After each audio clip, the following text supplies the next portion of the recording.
Hello friends, कैसे हो आप सभी। आशा करती हूँ आप अच्छे होंगे। आप सभी का यूट्यूब चैनल परीक्षा मेनिया पे स्वागत है। जैसा कि हम सभी जानते हैं कि हम ज्योग्राफी की क्लासेस ले रहे हैं और उसमें हम अध्ययन कर रहे हैं ज्योग्राफी के प्रैक्टिस सेट्स का, जो कि प्रीवियस में आपके लिए आपके एग्ज़ाम में क्वेश्चंस आए हुए हैं। उन सभी को हम माइंड में रखते हुए प्रैक्टिस जो सीरीज़ है उसके स्टार्ट कर रहे हैं। देखते हैं आज का पहला क्वेश्चंस। तो डियर फ्रेंड्स, ये एज यूजुअल आपको इंडिया का मैप दिखाई दे रहा होगा, और जैसे कि ज्योग्राफी की फ़र्स्ट क्लास से ही हम इंडिया के मैप को लेके ही क्वेश्चंस करते रहे। तो आज की क्लासेस में जो क्वेश्चंस होंगे वो कुछ होंगे द्वीप समूह, पठार और बाकी आगे।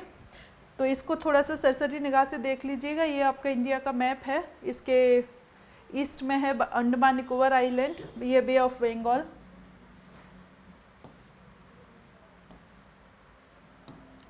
ये है बे ऑफ बंगाल, ये अंडमान निकोबार आइलैंड, इसकी राजधानी पोर्ट ब्लेयर, एंड इसके वेस्ट में लक्षद्वीप। लक्षद्वीप की राजधानी क्या है? कवरत्ती। और ये है सर आपका इंडिया का मैप। इसी से हम देखते हैं फर्स्ट क्वेश्चन। फर्स्ट क्वेश्चन हमारा है चोराबाड़ी ग्लेशियर कहाँ स्थित है। ठीक है, फर्स्ट क्वेश्चन कहाँ से? चोराबाड़ी ग्लेशियर से। तो डियर फ्रेंड्स, आप सभी केदारनाथ टेम्पल के जो नाम है उससे तो परिचित होंगे ही। 2013 में जब केदारनाथ मंदिर में आपदा जो थी, बाढ़, उससे सभी लोग केदारनाथ टेम्पल के बारे में समझ गए होंगे, तभी ये क्वेश्चंस बहुत हाईलाइट हुआ था। तो हम यहाँ पे देखेंगे चोराबाड़ी ग्लेशियर्स पहली चीज़ कहाँ स्थित है। पहली चीज़ हम क्या देखेंगे चोराबाड़ी ग्लेशियर्स के बारे में, ये कहाँ है। अगर ये ग्लेशियर है तो जैसा कि हमने रिवर में देखा था कि ग्लेशियर से ही रिवर का ओरिजिन होता है, तो ये ग्लेशियर है तो इससे कौन सी रिवर निकल रही है ना, ये भी तो इम्पोर्टेंट हो जाता है, कौन सी इससे रिवर निकल रही है। फिर तीसरा जो क्वेश्चन हमारे ऑप्शंस है, केदारनाथ जो टेम्पल है उसके ये साउथ में है, नॉर्थ में है, वेस्ट में है या फिर ईस्ट में है। ठीक है, हम क्या क्या देखेंगे। पहली चीज, चोराबाड़ी जो ग्लेशियर है वो कहाँ स्थित है, इसकी लोकेशन क्या है, कौन से स्टेट में है। सेकंड, इससे कौन सी रिवर का ओरिजिन हो रहा है। थर्ड, हम देखेंगे जो केदारनाथ टेम्पल है ये उसके ईस्ट में है, वेस्ट में है, नॉर्थ में है, साउथ में। आप सभी इसका आंसर्स दें, उसके बाद फिर हम बात करते हैं चोराबाड़ी ग्लेशियर्स के बारे में। डियर फ्रेंड्स, ग्लेशियर तो आप जानते होंगे ग्लेशियर क्या होता है ना। ग्लेशियर क्या होता है ये तो सभी जानते होंगे। जैसे कि मैंने बताया था कि जो हिमालयन जो स्टेट्स होते हैं, कौन कौन से, जम्मू कश्मीर, लद्दाख, उत्तराखंड, है ना, इन सभी पे बहुत हाइट पे क्या होता है, पहाड़ों पे बहुत बल्क एरिया में बर्फ़ रहती है। तो उसी बर्फ़ को हम क्या बोलते हैं, ग्लेशियर होते हैं, जो कि एक बिग एरिया को कवर करती है। देन तो ग्लेशियर पे जब सन की जो सूरज है उसकी किरणें पड़ती हैं तो इसी ग्लेशियर से बर्फ़ पिघलती है और नदियों का ओरिजिन होता है। तो जो चोराबाड़ी ग्लेशियर है डियर फ्रेंड्स, उससे कौन सी रिवर निकलती है, मंदाकिनी। चोराबाड़ी ग्लेशियर से कौन सी रिवर निकलती है, मंदाकिनी। ओके, तो इससे मंदाकिनी जो नदी है वो निकलती है।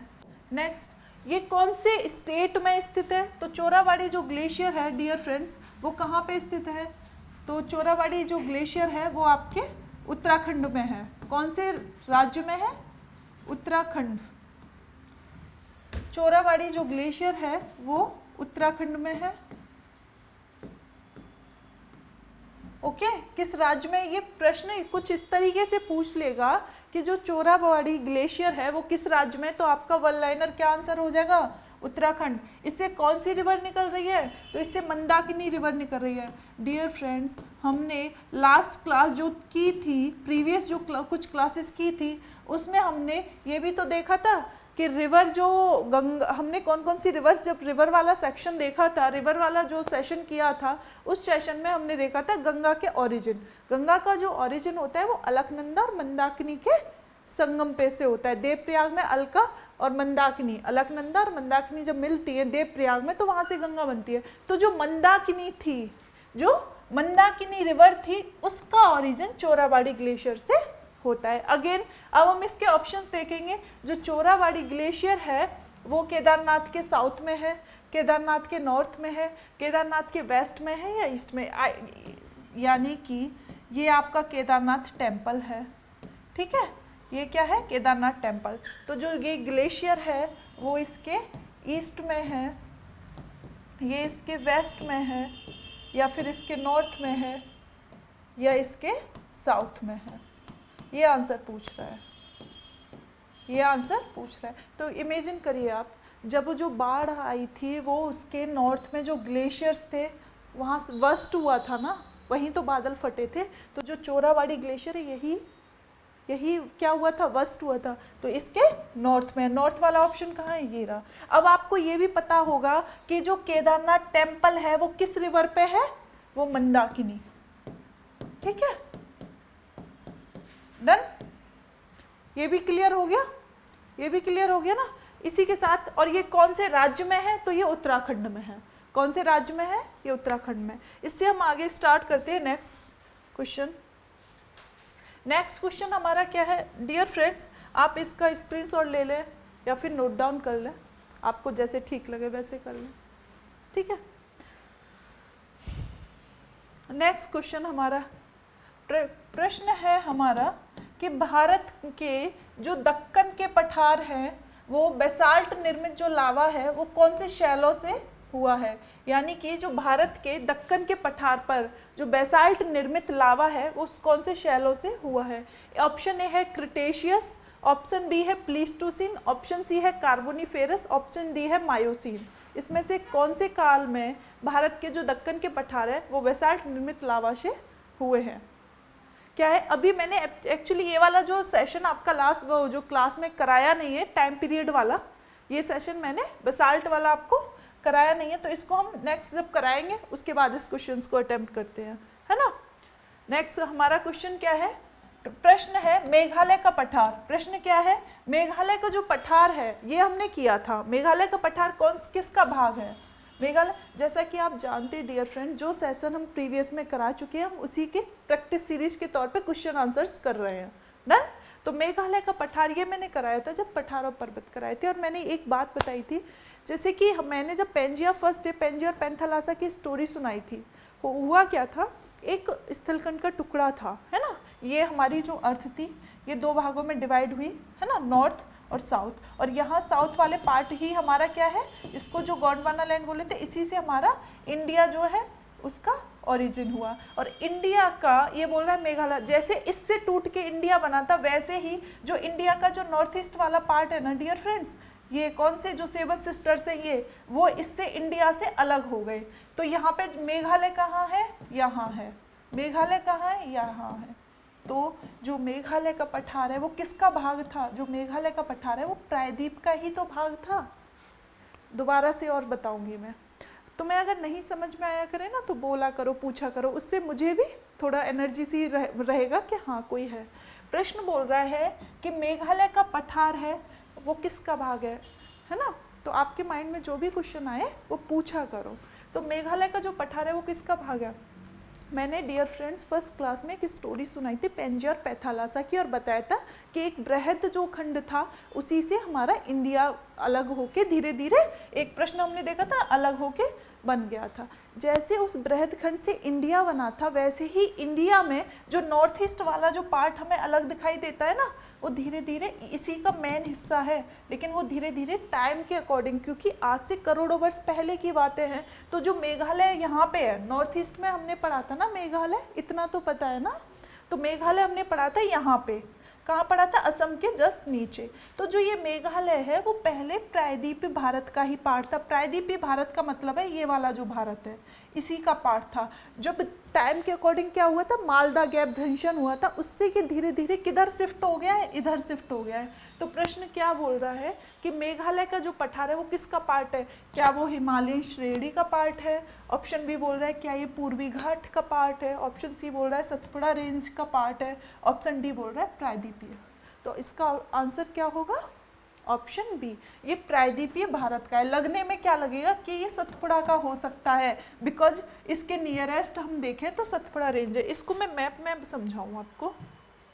देखो प्रश्न बोल रहा है कि जो ये मेघालय है वो भारत के कौन से हिस्से का पार्ट है, ठीक है। ऑप्शन ए उसने क्या बोला था, ऑप्शन ए बोला था उसने हिमालय रेंज का, यानी कि इसका पार्ट है क्या मेघालय का जो पठार है हिमालयन रेंज का? जी बिल्कुल नहीं। लगने में तो ऐसा लग रहा है कि ये हिमालयन बेल्ट का ही है, देखने में ऐसा प्रतीत हो रहा है कि ये इसी का होना भी चाहिए क्योंकि इसी के नियरेस्ट है, बट क्यों नहीं है मैम इसका पार्ट, क्यों नहीं है?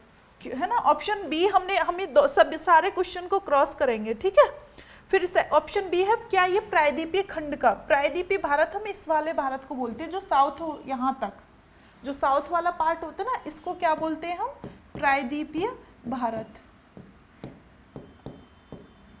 डियर फ्रेंड्स, जैसा कि मैं अब तक बताती आ रही हूँ, लास्ट क्लास में भी बताया था, जो प्रायद्वीपीय भारत है ना, वो भारत का पुराना पार्ट है जो गोंडवाना लैंड का पार्ट हुआ करता था, है ना, यानी कि ये बहुत पुराना है, ओल्डेस्ट है प्रायद्वीपीय भारत। और जबकि ये वाला जो भारत है वो न्यू है, इसकी एज न्यू है, क्यों? हिमालय अभी भी अनवरत चल रहे हैं और ये गोंडवाना लैंड का पार्ट है।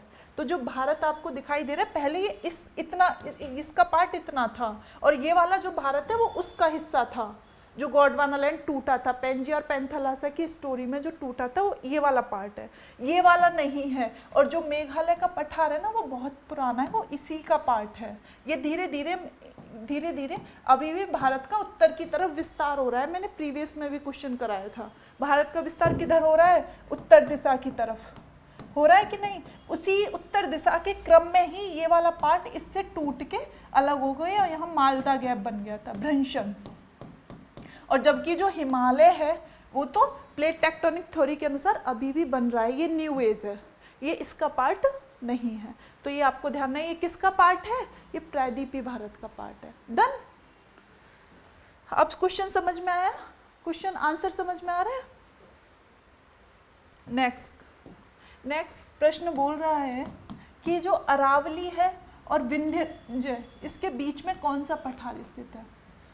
प्रश्न क्या बोल रहा है, प्रश्न को पढ़ेंगे कि अरावली एवं विंध्य श्रृंखला के मध्य कौन सा पठार स्थित है? कौन सा पठार स्थित है अरावली और विंध्य के रेंज में? पहले तो हम ये तो जानेंगे डियर फ्रेंड्स कि अरावली और विंध्य है कहाँ, है ना, ये भी तो जानेंगे। भूल गए हैं, मैं दोबारा बता दूं, ये तो आपने बताया नहीं था, लास्ट क्लास में बताया था, जब मैंने लास्ट क्लास में अरावली और विंध्य रेंज बताया था, जब मैंने इंडिया का मैप कराया था। अगेन हम देख लेते हैं एक और बार, कोई बात नहीं है, मेरा काम है बताना, आपका काम है भूलना। आप मन लगा के भूलो, मैं मन लगा के बताती हूँ। अरावली रेंज हमने क्या बताया था? राजस्थान में, गुजरात के पालनपुर से लेके, यहाँ से गुजरात के पालनपुर से लेके राजस्थान, हरियाणा और दिल्ली तक, ठीक है, अरावली रेंज। बेसिकली अरावली कहाँ पे? राजस्थान में अरावली हो गई। विंध्य हमने कहाँ कराई थी? एमपी। और ये अरावली रेंज और ये विंध्य रेंज, इन दोनों के बीच में यहाँ पे मालवा का पठार पड़ता है, मालवा का पठार, ये विंध्य रेंज है। और विंध्य रेंज के साउथ से नर्मदा नदी निकलती है और यहाँ पे सतपुड़ा है, लास्ट क्लास में कराया था। ये विंध्य रेंज है, ये सतपुड़ा की पहाड़ियाँ हैं और इसी के बीच में से नर्मदा नदी बहती है। और विंध्य रेंज और अरावली के बीच में क्या है? मालवा का पठार। कराया था ना लास्ट क्लास में, ऐसे ही कराया था। तो यही तो नेक्स्ट क्लास में क्वेश्चन बन गया, वही टॉपिक है। अरावली और विंध्य के बीच में कौन सा पठार है? ऑप्शन ए मालवा का पठार, ऑप्शन बी छोटा नागपुर का पठार, ऑप्शन सी दक्कन का पठार, ऑप्शन डी प्रायद्वीप पठार। कौन सा है? अब तो दे दो आंसर।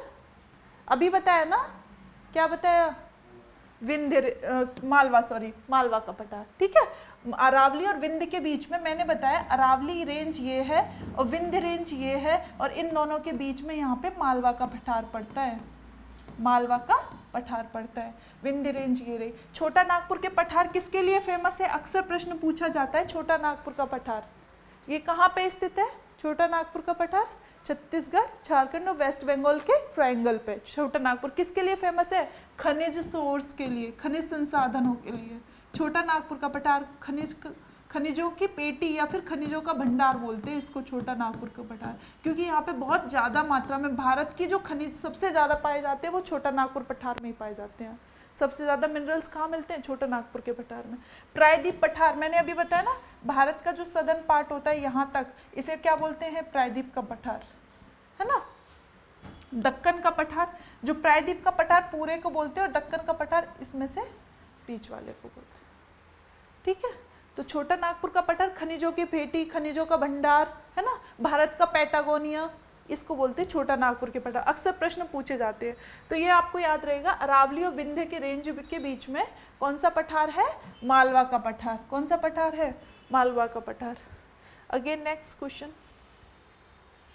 बहुत ही प्यारा सा प्रश्न है, अक्सर परीक्षाओं में पूछा जाता है, बहुत सिंपल, बहुत इजी, बहुत ही सिंपल और बहुत ही इजी, अक्सर परीक्षा में पूछा जाता है। प्रश्न क्या पूछा जाता है? निम्नलिखित में से किस तट से भारत का औसत समुद्र तल नापा जाता है? आप कभी पहाड़ों पे गए घूमने? नहीं गए, जाना। तो आप जब जाओगे ना, तो जैसे जैसे हम यहाँ से हिल स्टेट में अगर जाएं तो दिल्ली, दिल्ली से उत्तराखंड जाएंगे, हरिद्वार, हरिद्वार उत्तराखंड और हिमाचल प्रदेश मसूरी वगैरह, है ना। तो आप जैसे जैसे हिमालय पे जाओगे तो आप जब वो हिमालय के रोड से ना, वहाँ पे लिखा होते हैं, ऐसे पत्थर के वो लगे होते हैं, स्टोन जो लगे होते हैं, जो बताते हैं समुद्र तल से आप कितनी ऊंचाई पे हैं।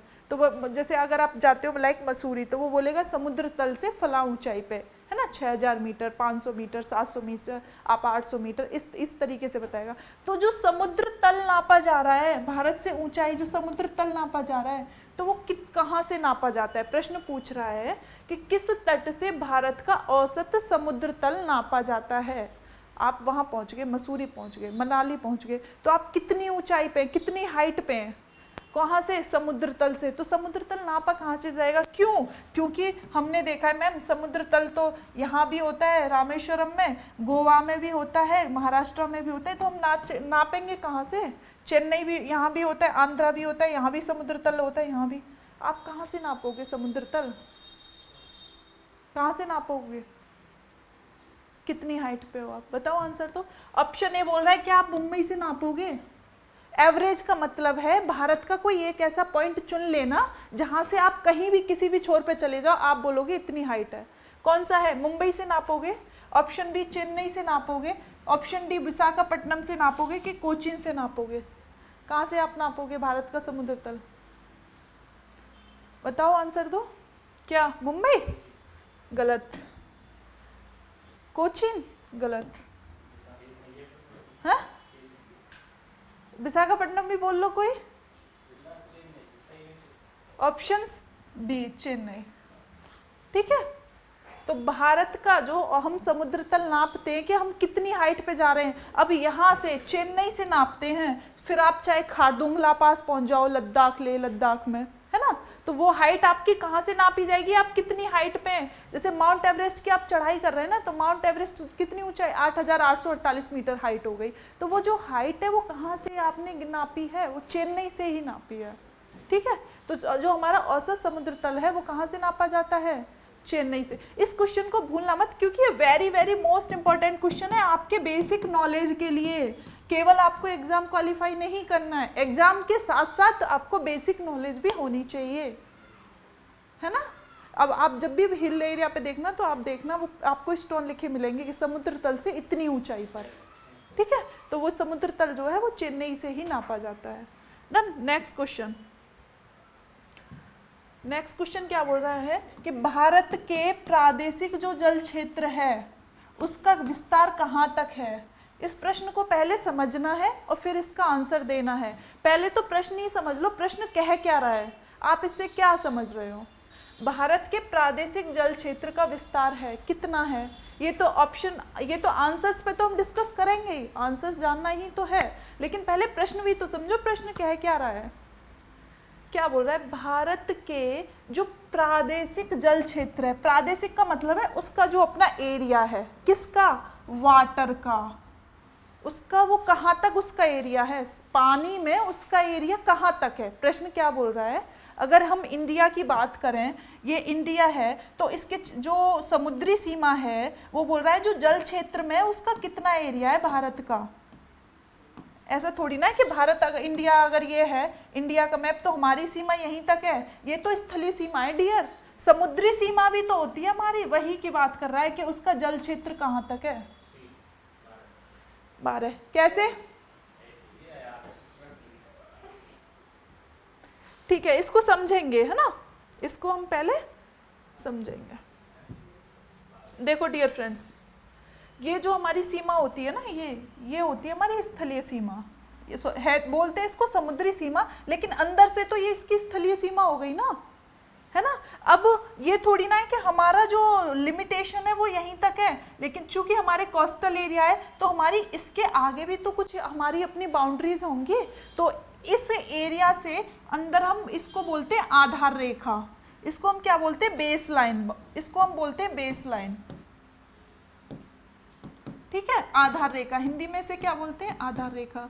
और डियर फ्रेंड्स, चूंकि हमारी जो जीविका है समुद्र तट, हमारे जो संपन्न ये साउथ के राज्य है ना, उसकी मोस्ट ऑफ पीपल जो होते हैं उनकी जो जीविका मतलब आजीविका का जो सोर्स है, जिस पे डिपेंडेंसी है उनकी जीने के लिए, वो क्या है, सी फूड, सी रिसोर्सेज, समुद्र से जो संसाधन है उसी पे इनकी इकोनॉमी डिपेंड है।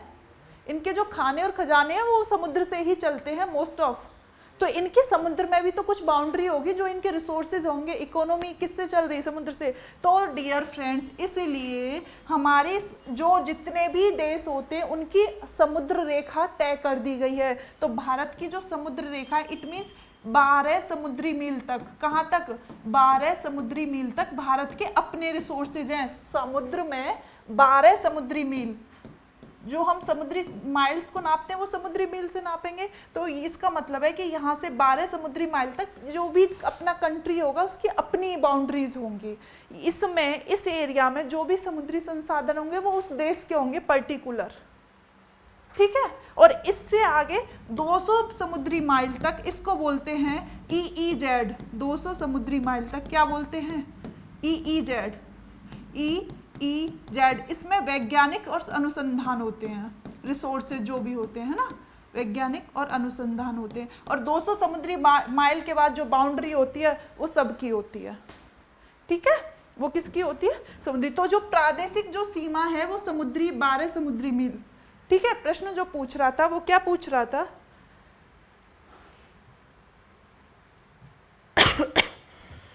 प्रश्न पूछ रहा था कि भारत के प्रादेशिक जल क्षेत्र, प्रादेशिक मतलब उसका अपना एरिया, वाटर में उसका अपना एरिया कितना होता है, तो वो होता है 12 समुद्री माइल। ऑप्शन ए बोला उसने 3 होता है क्या, इससे क्या हो रहा है ना, 6 होता है, नहीं जी 24 तो ज़्यादा ही हो गया। तो कितना होता है, 12 समुद्री माइल, ठीक है। और EEZ अनन्य आर्थिक क्षेत्र, अनन्य जिसमें रिसोर्सेज, साइंटिफिक रिसोर्सेज, एक होता है उसको मीथेमोहाइड्रेट करके बोलते हैं, मीथेग्लोबिन हाइड्रेट जो होता है, मतलब उससे एनर्जी बनती है, वो EEZ में मिलता है। तो 200 समझ, आपके प्रश्न काम का इतना है डियर फ्रेंड्स, क्योंकि आपको इसमें भी एक्सप्लेन अगर मैं करूँ ना पूरी समुद्री बाउंड्री को, तो एक पूरा जो सेशन है, लेक्चर है, वो उसी में चला जाएगा। लेकिन मुझे क्या करना है, आपके एग्जाम के पॉइंट ऑफ व्यू से बताना है। तो ये 12 समुद्री माइल आपको ध्यान रखना है, ठीक है। नेक्स्ट क्वेश्चन, भारत की तट रेखा की कुल लंबाई कितनी है। भारत की जो तट रेखा है, जो कोस्ट लाइन है, ये इंडिया है, तो इसकी जो तट रेखा है वो कितनी है, उसकी लंबाई कितनी है, बताइए, आंसर बताइए। ऑप्शन ए बोल रहा है 3500 किलोमीटर, ऑप्शन बी बोल रहा है 800 kilometre, option C 6000 kilometre, option C D बोल रहा है 7500 किलोमीटर। तो ये पता है, ये वन डे एग्जाम में अक्सर प्रश्न आते हैं, ऐसे ही प्रश्न आते हैं। और ये पता है ऐसे प्रश्न है हलवा, ये प्रश्न कैसे है, हलवा। अगर आप इन प्रश्न में लैग कर रहे हो मतलब कि आप जान आते हुए क्वेश्चन गलत कर रहे हो। कितने, इसका आंसर क्या होगा, मोस्ट फ्रीक्वेंटली क्वेश्चन है यार ये, मोस्ट फ्रीक्वेंटली जो बार बार आने वाले क्वेश्चन है। भारत की तट रेखा, इसमें चूंकि इसमें क्या दे रखा है, लगभग अप्रॉक्स पूछा है, तो इसका जो नियरेस्ट आंसर होगा वो 7500 होगा। लेकिन कितनी है, 7516 किलोमीटर। एग्जैक्ट कितनी है, 7516 किलोमीटर। इसमें क्या दे रखा है, अप्रॉक्स में दे रखा है, कितनी है। तो आपको ध्यान रखना है कि भारत की तट रेखा। अब प्रश्न ये भी तो पूछ सकता है कि जो तट रेखा से कितने राज्य लगे हुए हैं, प्रश्न ये भी तो पूछ रखता है कि भारत के कितने राज्य तट रेखा से लगे हुए हैं। आप नोट डाउन कर रहे हो क्या, गुड। कितने राज्य तट रेखा से लगे हुए हैं, अब आप गिन लो, मैंने आपको इजी कर दिया। कितने बताए राहुल, कितना बता रहे हो आप? कितने बता रहे हो? बोलो बोलो, गलत बोलोगे तो तभी सही बोल पाओगे, नेक्स्ट उसका जो स्टेप होगा वो सही होगा। 9, वेरी गुड, आपने तो सही बता दिया। ठीक है, भारत के कितने राज्य लगे हुए अब देखते हैं कौन कौन से हैं। ठीक है, एक ऑप्शन ए, गुजरात ऐसा है जो स्थल और समुद्र दोनों से लगा हुआ है। क्यों? क्योंकि स्थल तो यहाँ तक आ रहा है ना, पाकिस्तान की बाउंड्री, और गुजरात का जो समुद्री सीमा तो ये दोनों से लगा हुआ है। तो एक हो गया गुजरात, दूसरा कौन सा हो गया? महाराष्ट्र, महाराष्ट्र के बाद तीसरा गोवा, चौथा कर्नाटक, पांचवा केरल, छठवां तमिलनाडु, सातवां आंध्र प्रदेश, 8 उड़ीसा और 9 वेस्ट बंगाल। तो भारत के कितने राज्य लगे हुए हैं? ठीक है, एक बार और रिकॉल करा देती हूँ। एक गुजरात, दूसरा महाराष्ट्र, तीसरा, चौथा कर्नाटक, पांचवा, छठवां, सातवां, आठवां और 9वां वेस्ट बंगाल। हो गया ना? तो भारत के कितने राज्य लगे हुए हैं? कुल 9। कितनी तटीय सीमाएं जो इनकी रेखा कितनी है? 7516 किलोमीटर। डन। Next question. वाह, कितना प्यारा क्वेश्चन बना दिया है, उसी से एक ही टॉपिक से बना दिया है। अब हमने राज्य तो देख लिए कि तट से 9 राज्य लगे हुए, उनमें से किस राज्य का जो समुद्री तट है वो सबसे अधिक लंबा है? ये भी प्रश्न ऐसे हैं जो हर बार एग्जाम में आते हैं। अभी फिर मैं आपको चीटिंग करा देती हूँ। ऑप्शन ए बोल रहा है आंध्रा, ऑप्शन बी बोल रहा है गुजरात, ऑप्शन सी बोल रहा है महाराष्ट्र, ऑप्शन डी बोल रहा है तमिलनाडु। एक बार आप मुझे बताओ, गैस करो किसकी तट रेखा। अभी आपने स्टेट तो सारे देख ही लिए थे, यहाँ हमने गुजरात देखा था, फिर उसके बाद हमने महाराष्ट्र, फिर गोवा तो होगा नहीं, फिर हमने क्या देखा था? कर्नाटक, फिर केरल, आंध्रा, तमिलनाडु, आंध्रा, और फिर उड़ीसा, और फिर वेस्ट बंगाल। तो इनमें से अब हमारे पास 4 हमें सोचने हैं। क्या तमिलनाडु है, क्या महाराष्ट्र है, क्या गुजरात है, क्या आंध्र है? इनमें से कौन से राज्य की समुद्री तट रेखा सबसे लंबी है? बताइए राहुल।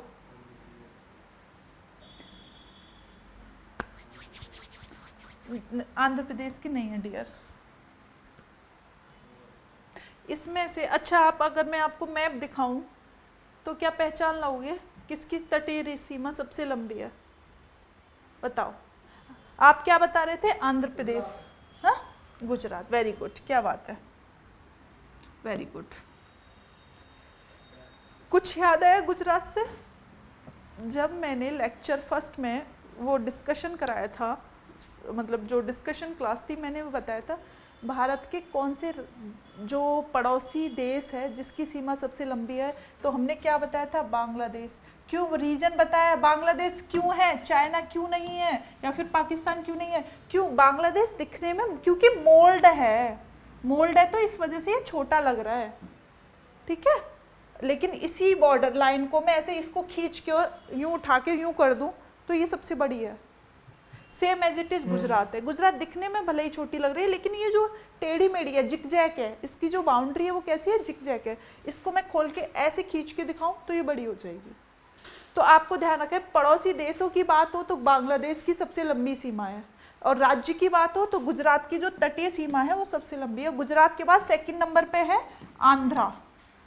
ठीक है, अगर गुजरात ऑप्शन में ना हो तो सेकंड नंबर पे आंध्र प्रदेश। ये भी तो हो सकता है ऑप्शन में आप गुजरात रट के ले गए और गुजरात उसने दिया ही नहीं। बहुत ही स्मार्ट बनता है ना कमीशन भी, आपसे ज़्यादा स्मार्ट है वो। तो आपको सेकंड भी याद रखना है। सेकंड क्या है? आंध्र प्रदेश। डन।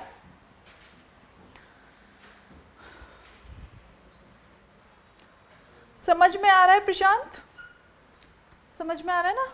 अब उसने वही जो हम डिस्कस कर चुके हैं, कितने राज्य हैं जो तट रेखा से लगे हुए हैं। तो आप क्या बताओगे? आंसर क्या बताओगे? 7, 8, 9, 10 कितने राज्य हैं? अभी हमने पढ़े थे मैम। वेरी गुड, है ना। नेक्स्ट क्वेश्चन है कि तमिलनाडु का जो समुद्र तट है वो क्या कहलाता है? इसमें से पूछ रहा है तमिलनाडु का जो समुद्र तट है।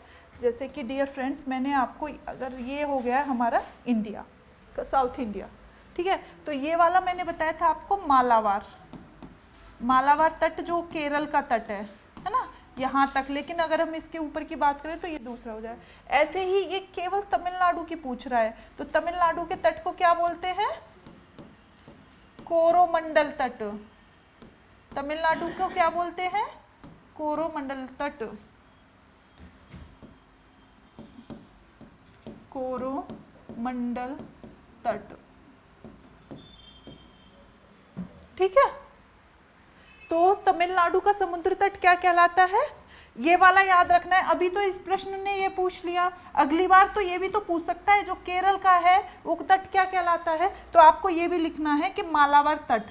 केरल वाला हिस्सा क्या कहलाता है? मालाबार, और तमिलनाडु वाला कोरोमंडल तट, ठीक है। ये भूलना नहीं है, याद रखना है। ये आज अब तक क्लास में आई थिंक 10 टाइम्स हो चुका होगा ये वाली चीज़, है ना।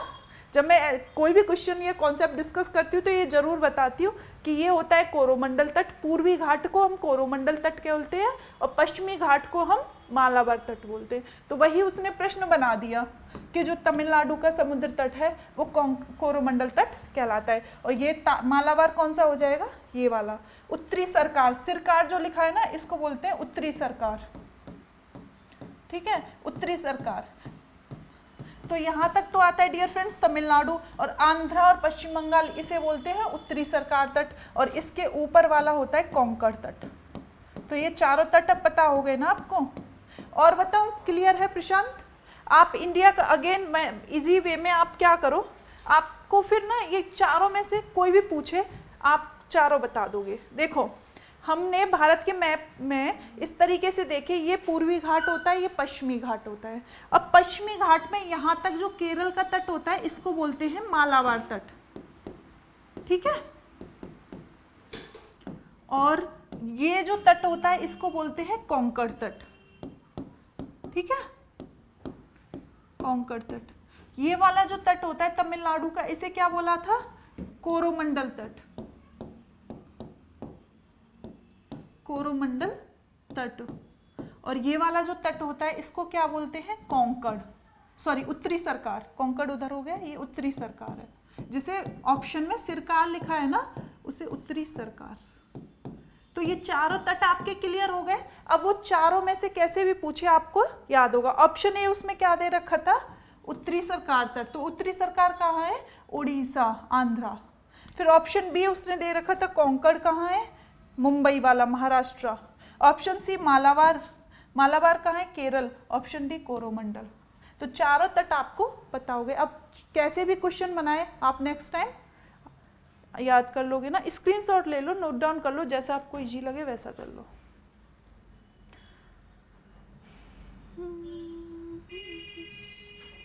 ये रहा ना ऑप्शन ए में उसने क्या दे रखा था? सरकार। उत्तरी सरकार हमारा ये रहा। ऑप्शन बी उसने कोंकण, कोंकण हमारा ये है। ऑप्शन सी उसने मालाबार, तो मालाबार हमारा ये हो गया। ऑप्शन डी कोरोमंडल, कोरोमंडल ये हो गया। डन। नेक्स्ट प्रश्न, प्रश्न है अंडमान और निकोबार द्वीप समूह का सर्वोच्च शिखर, क्या नाम है सर्वोच्च शिखर का? ये कहीं कहीं पल्याड़ शिखर भी बोलते हैं और इसकी जो चोटी है उसको सैडल पीक भी बोलते हैं। तो आपका प्रश्न में ही एक प्रश्न बन गया कि जो अंडमान निकोबार द्वीप समूह की सबसे ऊंची चोटी, सर्वोच्च चोटी कौन सी है? Saddle peak. इसके प्रश्न में ही प्रश्न है। उत्तरी अंडमान निकोबार द्वीप समूह की सबसे ऊंची चोटी कौन सी है? Saddle peak. उसका दूसरा अब प्रश्न एक और ऐसे भी बन सकता है कि सैडल पीक को किस नाम से जाना जाता है? तो आपका आंसर क्या होगा? पल्याड़। ऑप्शन क्या होगा आंसर? पल्याड़। अब प्रश्न इसमें क्या पूछा है? इसमें पूछा है कि ये कहाँ पे लोकेटेड है। प्रश्न क्या पूछा है? ये इसकी लोकेशन बताओ। तो डियर फ्रेंड्स, अंडमान निकोबार द्वीप समूह की हमने जब क्लास देखी थी, उसकी जो चोटी है उसको कई पार्ट्स में डिवाइड किया गया है। उत्तरी अंडमान, मध्य अंडमान, लघु अंडमान, दक्षिणी अंडमान, लिटिल अंडमान, है ना। आपको अगर अंडमान निकोबार की डिटेल्ड क्लास देखनी है तो आप जब जाओगे प्लेलिस्ट में तो आपको उसमें दिख जाएगी, उस पर लिखा हुआ है टॉपिक डालना अंडमान निकोबार, ठीक है। तो उसमें मैंने बहुत डिटेल से कराया हुआ है। तो जो सैडल पीक है डियर फ्रेंड्स, वो कौन से अंडमान की चोटी है? वो उत्तरी अंडमान की है, ठीक है, नॉर्थ अंडमान की है सैडल पीक। हो गया। अंडमान जो द्वीप समूह है अंडमान निकोबार, इसमें टोटल कितने आइलैंड हैं? तो 572। इसमें टोटल कितने हैं? 572। अंडमान, एक प्रश्न ये भी पूछ लेता है, अंडमान को निकोबार से कौन सा चैनल अलग कर रहा है, तो वो 10 डिग्री चैनल, जो 10 डिग्री चैनल है ये अंडमान को निकोबार से अलग करता है, 10 डिग्री चैनल, ठीक है, अंडमान को निकोबार से अलग करता है। इसी से रिलेटेड क्वेश्चन होंगे। नेक्स्ट पूछ रहा है अंडमान निकोबार कहाँ पे स्थित है, तो डियर फ्रेंड्स एक प्रश्न जब ऐसे आते हैं तो हंसी सी आ जाती है, क्योंकि अब तक मैं इसको कम से कम 20 बार करा चुकी हूँ। अंडमान निकोबार कहाँ पे है, बंगाल की खाड़ी में 2 द्वीप हैं, बंगाल की खाड़ी में द्वीप समूह है, बंगाल अरब सागर में है कि हिंद महासागर में, कहाँ है अंडमान निकोबार, बताओ कहाँ पे, प्रशांत कहाँ है, बंगाल की खाड़ी में। कौन सी बंगाल की खाड़ी में, द्वीप समूह है या 2 द्वीप है, होना तो यही चाहिए द्वीप समूह। द्वीप समूह का मतलब है आइसलैंड, ग्रुप ऑफ आइसलैंड, लेकिन वो क्या है, एक अंडमान जो निकोबार है उसको 2 द्वीपों में बांटा है। इसमें मैंने इमेज नहीं लगाई है, पिक्चर नहीं लगाई है अंडमान की, लास्ट जो डिटेल्ड क्लास है मैंने उसमें समझाया है। जो अंडमान है ना डियर फ्रेंड्स, ये एक अंडमान है और ये निकोबार है, और ये किसकी बात कर रहा है, अंडमान व निकोबार केवल, तो ये 2 हो गए ना, इस हिसाब से क्या हो गए, ये 2 द्वीप हो गए ना, तो इसका आंसर ऐसे ये होगा। अंडमान में भी ये डिवाइड है, उत्तरी अंडमान, मध्य अंडमान, लघु अंडमान, और फिर लिटिल अंडमान, निकोबार में कार निकोबार, और इन दोनों के बीच में क्या है, 10 डिग्री चैनल, जो कि अंडमान को निकोबार से अलग करता है। अंडमान की सबसे ऊंची चोटी सैडल पीक, इसे क्या बोलते हैं, पल्लार शिखर, ठीक है। तो यही प्रश्न थे। नेक्स्ट प्रश्न, भारत में कुल्लू वैली, जो कुल्लू वैली है वो किसकी खेती के लिए फेमस है, आप सभी बता दोगे। जब हम जम्मू कश्मीर या वहाँ जाते हैं पहाड़ी स्टेट में, तो हमें वहाँ किसकी खेती मिलती है, आलू की मिलती है, स्ट्रॉबेरी की मिलती है, अंगूर की मिलती है, सेब की मिलती है। अच्छा ये बताओ, यहाँ पे कौन सा जो गर्मी वाले एरिया है वहाँ पे क्या नहीं हो सकता, ये बेसिक सा क्वेश्चन है यार, इसमें कोई दिमाग लगाने की जरूरत थोड़ी ना है कि पढ़ा नहीं है, ऑब्वियस है। क्या होगा, जाते हैं जम्मू में तो क्या किसकी खेती देखते हैं, और वैसे ही लोकेशन क्या है, ज्योग्राफिकल लोकेशन, कुल्लू की भी तो वही लोकेशन है, तो ये गैस वाले क्वेश्चन है ना, आप इसे गैस कर लो, है ना। तो भारत में कुल्लू वैली किसकी खेती के लिए फेमस है, एप्पल के लिए। नेक्स्ट क्वेश्चन, अंडमान निकोबार जो द्वीप समूह है वो उसमें कितने द्वीप हैं, अभी बताया था जब लास्ट क्वेश्चन कराया था, कितने द्वीप हैं, ठीक है, कितने द्वीप हैं, 572। Next question, Daringbadi hill station Bharat के किस राज्य में स्थित है। कुछ ऐसे स्टेशन आ जाते हैं 1-2 जो कि, ये पता है प्रश्न क्यों बनते हैं, ये प्रश्न क्यों बना, क्योंकि ये जिस समय एग्जाम में पूछा गया होगा ना, ये जरूर उस टाइम करंट में रहा होगा। कोई भी पर्टिकुलर जो 1-2 क्वेश्चन हमें जो अटपटे लगते हैं, मैम ये हमने स्टैटिक जीके में नहीं पढ़े, तो डियर फ्रेंड्स ये इसीलिए प्रश्न पूछा जाता है कि आप कितने अपडेट है, ये कभी ना कभी किसी ना किसी कारण से करंट में रहा होगा ये नाम, दरिंगबाड़ी हिल स्टेशन, कोई ना कोई ऐसा इंसिडेंट पॉजिटिव नेगेटिव कुछ इस घटना हुई होगी, इस वजह से ये न्यूज में है। तो दरिंगबाड़ी हिल स्टेशन कहाँ पे था, ये उड़ीसा में। डन।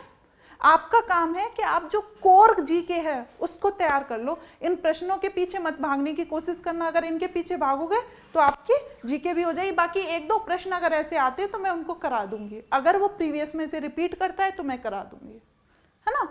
बाकी आप थोड़ा बहुत न्यूज़पेपर, घटनाक्रम, ये सब चीजें देखते रहा करो। डन। तो दरिंगबाड़ी जो हिल स्टेशन है वो कहाँ पे है, उड़ीसा में।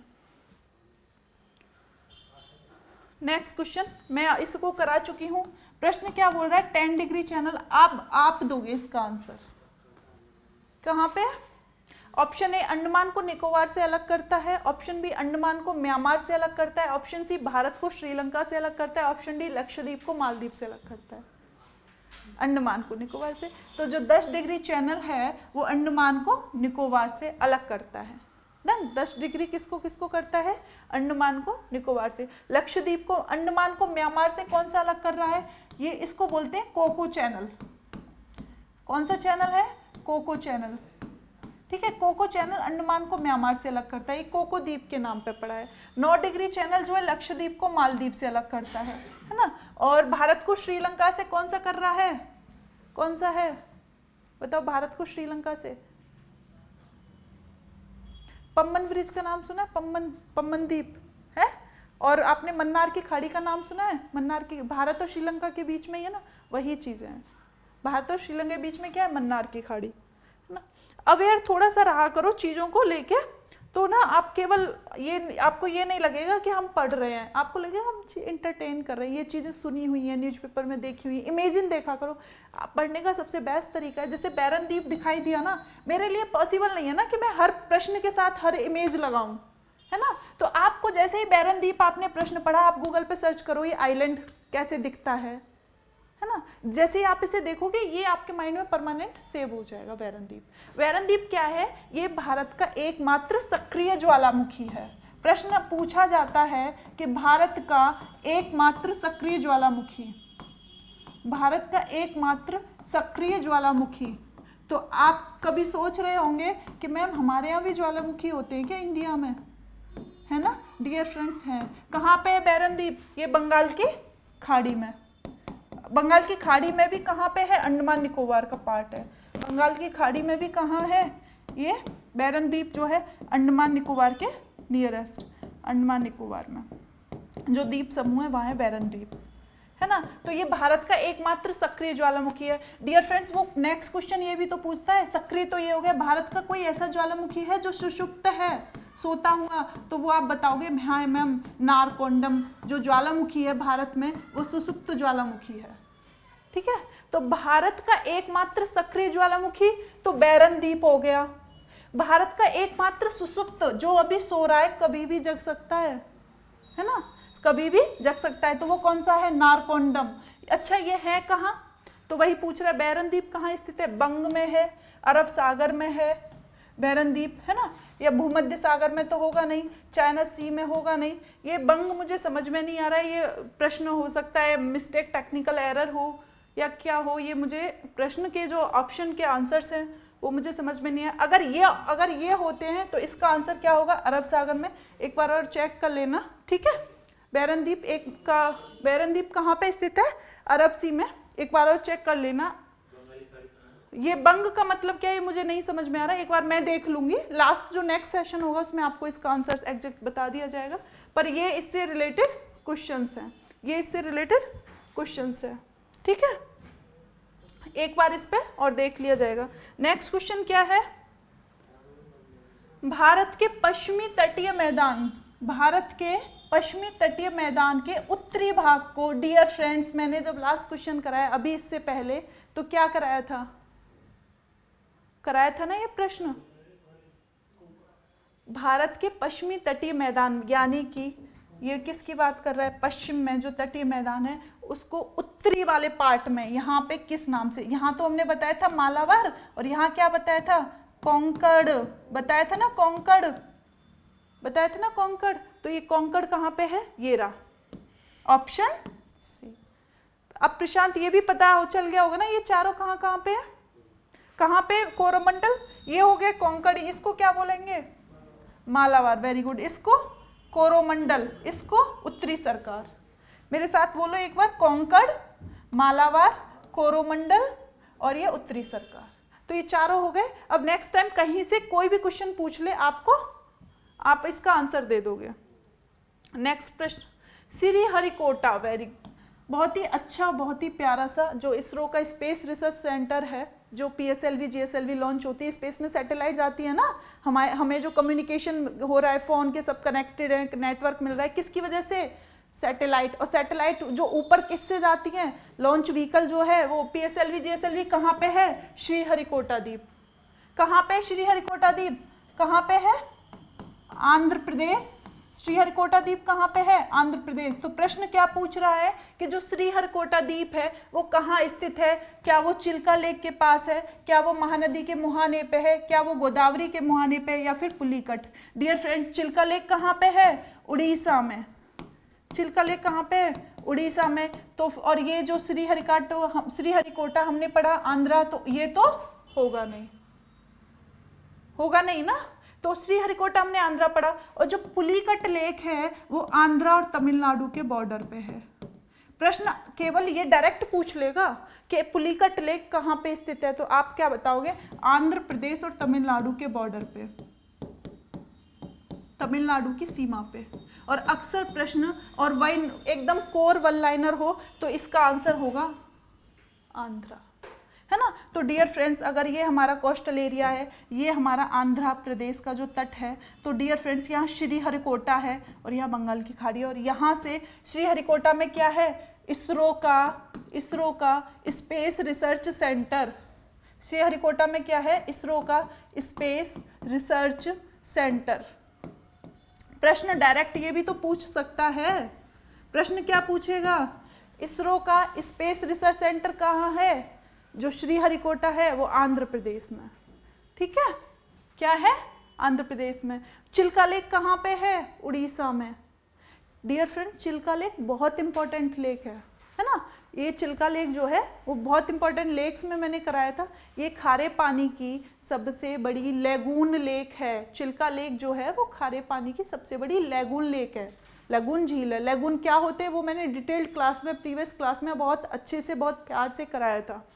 आप नेक्स्ट क्वेश्चन ये पूछ लेगा, पुलिकट लेक। पुलिकट लेक कहाँ पे है, तो आंध्र और तमिलनाडु के बॉर्डर पे, और ऑप्शन में केवल एक हो तो आंध्र प्रदेश लगाएंगे। गोदावरी नदी का मुहाना कहाँ बनाती है, और महानदी का मुहाना तो उड़ीसा में होता है और इसका कहाँ होता है, आंध्रा में होता है, ठीक है। ये था श्रीहरिकोटा द्वीप से रिलेटेड। नेक्स्ट और लास्ट क्वेश्चन, राम सेतु शुरू होता है। डियर फ्रेंड्स, आपने जो हमारी धार्मिक जो है रामायण, उसमें देखा होगा ना, तो जब भगवान राम अंत में जब श्रीलंका से जब रावण जो सीता माता को चुरा के ले जाता है, तो क्या करते हैं, वो ब्रिज बनाते हैं अपनी सेना के लिए कि भारत से कहाँ पहुंचे, श्रीलंका। तो उस ब्रिज को क्या नाम दिया था, राम सेतु, क्योंकि राम के द्वारा बनाया गया था, है ना। तो जो ये राम सेतु है, जिसे आदम ब्रिज भी बोलते हैं, ये कहाँ से शुरू होता है, भारत में किस लोकेशन से, किस पॉइंट से शुरू होता है श्रीलंका जाने के लिए। तो राम सेतु कहाँ से शुरू होता है, ऑप्शन ए बोल रहा है धनुषकोडी से, ऑप्शन बी है पम्बन से, ऑप्शन डी है रामेश्वरम, ऑप्शन ये मंडपम, ये तो कुछ होता ही नहीं है मंडपम, ये तीन है एग्जैक्ट इसके आंसर, ठीक है। तो कहाँ से शुरू होता है बताओ राम सेतु, रामेश्वरम। मुझे पता था आप यही आंसर दो क्योंकि आप ज़्यादा इसी से फैमिलियर हो, है ना। अब बताओ, ये मंडपम कुछ है नहीं, ये इसने ऐसे ही लगा दिया है। अब इनमें से बताओ, है पम्बन, जो पम्बन ब्रिज है ना डियर फ्रेंड्स, पम्बन ब्रिज का, जहां से ये धनुषकोडी, पम्बन ब्रिज का ही तो पॉइंट है धनुषकोडी, तो इसमें आंसर होगा धनुषकोडी, ठीक है। पम्बन ब्रिज का जो स्टार्टिंग पॉइंट है राम सेतु के लिए, उसका नाम क्या है, धनुषकोडी। तो राम सेतु कहाँ से स्टार्ट होगा, धनुषकोडी से, ठीक है। तो ये राम सेतु शुरू कहाँ से होगा, धनुषकोडी से, है ना। डियर फ्रेंड्स, इसी इंपॉर्टेंट क्लास क्वेश्चंस के साथ आपकी क्लास यहीं पे समाप्त होती है। अगर क्लास पसंद आई हो, इसके क्वेश्चंस जो है आपको इंपॉर्टेंट लगे, तो प्लीज़ अपने फ्रेंड्स को भी शेयर करें, उनका भी बेनिफिट होने दो। अगर किसी का एक दो क्वेश्चन फंसता है इस क्लास से, तो वो मेरे लिए बहुत सौभाग्य की बात होगी। इसी के साथ हम आज की क्लास समाप्त करते हैं। धन्यवाद, शुक्रिया।